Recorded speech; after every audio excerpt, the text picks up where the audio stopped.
Rabotai, Be'ez Hashem, Mincha is going to be at 7. Please be on time.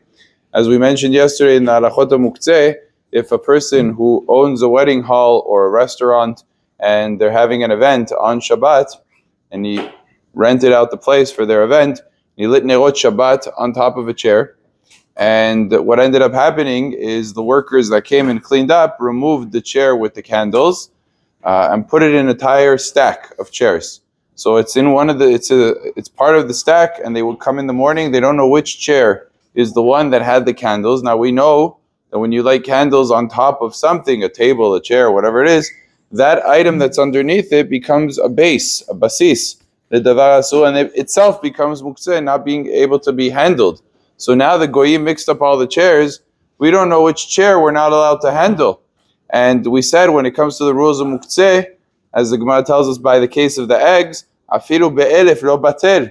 It's not nullified even in 1,000 because stavar sheyesh lo matirim on Motzei Shabbat. All the chairs are going to be permitted. So we cannot use nullification on Shabbat when I can go ahead and I can have this in a permissible fashion. So what do we do in this circumstance? There's really two arguments, Rav Ovadia says, to permit using the chairs. Argument number one is based on a tzrach. The tzrach says when the Gemara says 1 in 1,000 eggs doesn't get nullified, that's specifically because it's food items. And when it comes to food items, why should I allow you to eat it now when you could eat it tomorrow? Meaning, there's only one time you're able to eat it. You can't eat it and re-eat it. Once the food is being eaten, it's no longer able to be re-eaten. It's a new food that you could re-eat. And therefore, why should I allow you to use this item that can only be used once now when you can use it once later? And there's no loss in the fact that I'm making you wait.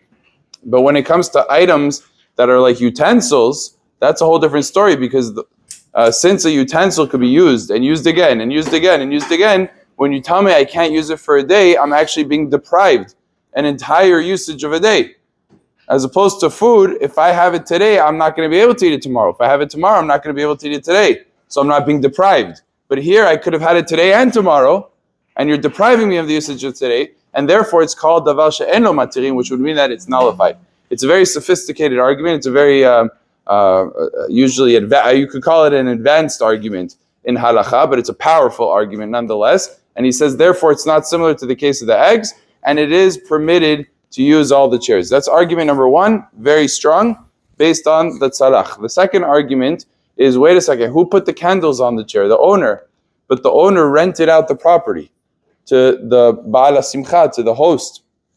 That means that the host who rented out the place, paid money for it, is considered in halacha as the owner.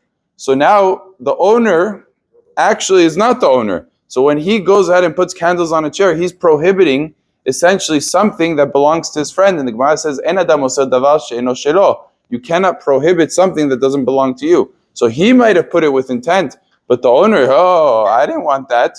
That's not what I wanted. And therefore, somebody else cannot prohibit the chair onto you. So this is argument number two. Based on both of these arguments, Rav Ovadia says, you can move all the chairs. Obviously, if the chair is able to be identified, then that chair should be excluded. But if you're not able to identify, you can use the mechanism of bitur. Baruch Adonai le'olam. Amen. Amen.